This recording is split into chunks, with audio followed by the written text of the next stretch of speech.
Don't forget to subscribe my channel. Hang Duk Mana. Assalamualaikum, selamat datang lagi ke channel Hang Duk Mana. Mari kita dengar respon Datuk Kamal Amir tentang isu kes jana wibawa Adam Radlan pendakwaan kemuka 47 saksi.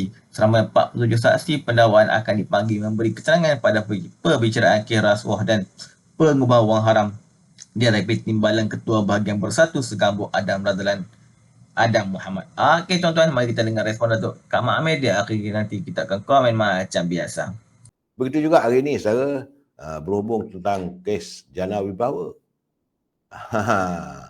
Saya difahamkan bahawa pihak pendakwaan bagi kes rasuah dan pengubahan wang haram berhubung projek jana wibawa yang membabitkan Adam Radlan Adam Muhammad di Mahkamah Seksyen. Pihak pendakwa telah memakmurkan bahawa seramai 47 saksi pendakwaan akan dipanggil memberi keterangan.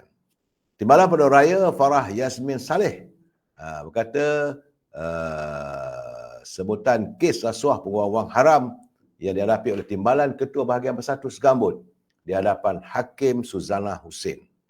Menurut Farah Yasmin, saksi-saksi ini akan memberi keterangan berdasarkan pernyataan saksi dan dokumentasi bagi semua kes terbabit telah pun diserahkan kepada pihak pembelaan.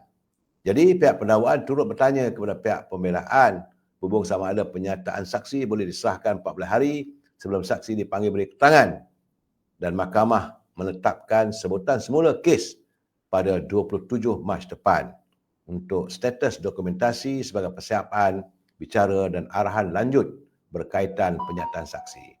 Artinya pembicaraan berhubung kes jana wibawa mula membuka tirainya pada bulan Mac. Saya dah bagi tahu saudara. Nampak gayanya kita terpaksa mewujudkan satu mahkamah khas berhubung tentang perlakuan rasuah ni. Ramai saudara, ramai bukan sikit. Banyak kes ni akan diangkat oleh SPRM.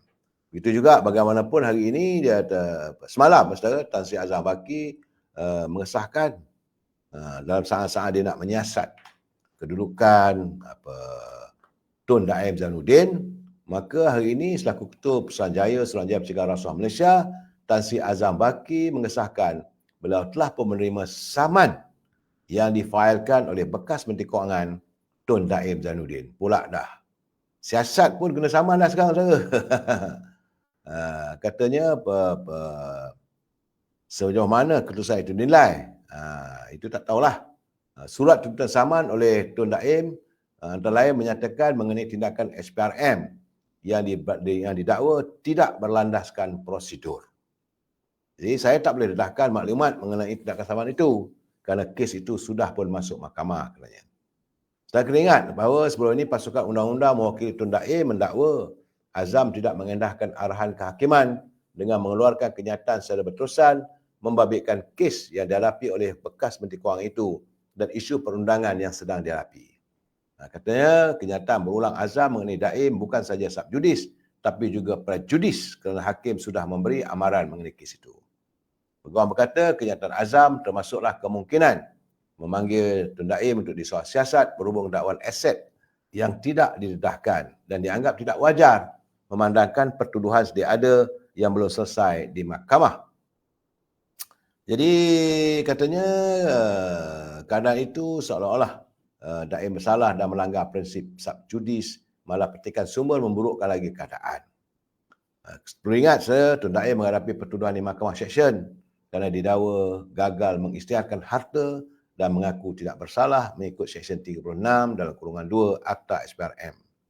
Bagaimanapun, Tan Sri Azham menegaskan SPRM bersedia untuk menyiasat lebih banyak kes berprofil tinggi termasuklah kes lama jika ada pihak tampil menyalurkan maklumat.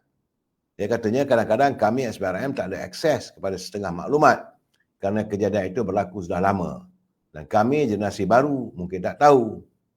Jadi katanya betul saya mungkin hidup pada waktu itu tapi saya tak berada dalam sistem keadaan.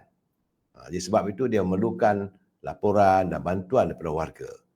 Apa saja kalau diperoleh oleh SPRM maka mereka pasti akan menyiasat. Saya minta maaf saudara, suara saya tak berapa cantik hari ni kerana saya masih lagi dalam keadaan tak begitu sihat. Tapi sebagaimana yang saya janjikan saudara, saya tetap akan bersiaran selagi ada kudrat, selagi ada upaya, saya insya-Allah akan bersiaran menemui anda. Saudara Abdul Hamid dia kata jana wibawa ni nak bawa ke mana ni? Tak tahulah. Kata Mat Semana Jaya, kebenaran terus keluar satu persatu, itu jelas. Saudara Abdul Aziz, Saudara Ismail, terima kasih. Saudara Aus Firdaus, pemimpin PAS pun kena serik jugalah katanya. Sebab terima duit jana wibawa. Mungkin saya tak boleh nak kata apa-apa saudara. Begitu juga dapur ibu, dia kata jangan rasa pemimpin PAS suci sangat. Mesti adil katanya. Itu pernyataan kawan-kawan. Baik, kapsul ekonomi ini, semalam saya dah bagi tahu pandangan saya.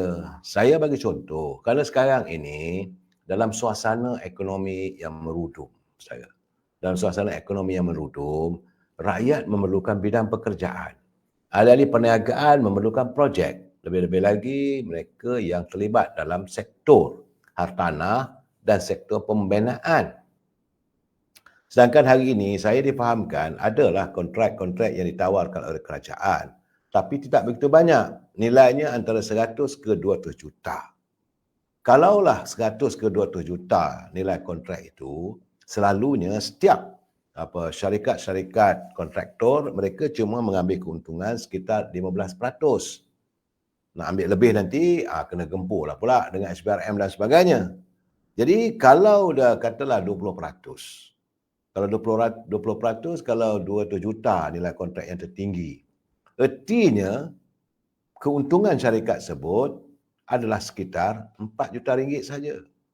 Dan untuk menyiapkan projek itu, dia tak boleh dalam masa dapat hari ini, besok siap.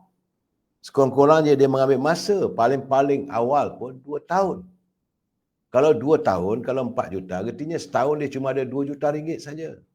Tapi jangan lupa, bukan semua wang itu dapat. Kerana setelah projek itu siap lepas 2 tahun misalnya, ada retaining fee, iaitu wang yang ditahan oleh jabatan sehinggalah dalam tempoh 10 bulan ke 6 bulan, 7 bulan, sehinggalah projek tersebut disahkan selamat untuk diguna pakai. Artinya selalunya retaining fee itu sekitar 10% daripada nilai kontrak. Kalau 200 juta, 10%, iaitu 2 juta ditahan. Jadi artinya berapa sen sangatlah kontraktor itu mendapat keuntungan. Itu tak termasuk lagi apabila mereka mahu memulakan kerja. Mereka terpaksa berjumpa dengan pihak bank. Dan bank pula mengenakan faedah yang agak tinggi. Sekitar antara 5 ke 8% daripada jumlah modal yang diperlukan. Katalah dia perlukan modal 100 juta. Di mana dia kena bayar balik dekat bank dengan harga 8%. Untuk 2 tahun, artinya dah jadi 16%. Dan kalau 2 juta, 200 juta ambil ataupun 100 juta lah katakan. Saudara, 100 juta kalau antara 8% ataupun 12, katalah kita purata 15%. Mana 1/5 100 juta, 1/5 juta. Jadi berapa sangatlah tinggal kepada kontraktor. Itulah puncanya saya rasakan bahawa akhirnya kedudukan ekonomi kita tak kukuh. Sebab itu saya menggambarkan ekonomi kita macam toge. Toge ni saudara, toge ni dia tak ada akar. Dia tidak berakar umbi. Dia tak apung-apung macam kiambang. Dalam keadaan begitu yang rapuh, syarikat-syarikat kontraktor ini masih menggaji, memberi peluang pekerjaan. Ini saya haraplah saudara Fizik tolong dengar keadaan ini. Ini realitinya. Bercakap memang senang. Bercakap soal ekonomi, kita nak buat itu, nak buat ini, kita sekat itu, sekat ini. Tapi akhirnya kita mewujudkan suasana ekonomi toge yang tidak ada akar umbi. Ini malahan kesan daripada PKP. Pada zaman, saya bukan kerana ada orang kata menyalahkan PKP. Tidak, saya. Apa yang berlaku di England. Kesan daripada PKP, maka parti pemerintah pun sekarang ni dalam keadaan in the limbo. Okey, tuan-tuan, saya baca detail sedikit lagi. Timbalan Pendakwa Raya Farah Yasmin Saleh memberitahu mahkamah kesemua saksi perkara akan memberi keterangan menerusi kenyataan saksi. Saya ada bertanya kepada pihak pembelaan sama ada pernyataan saksi itu boleh diserahkan 14 hari sebelum saksi dipanggil memberi keterangan. katanya semasa sebutan kes di hadapan Hakim Suzana Hussein hari ini. Peguam Alastai Brendah Norma yang mewakili Adam Razlan berkata beliau akan mendapatkan arahan daripada peguam utama kes itu berhubung penyertaan saksi tersebut.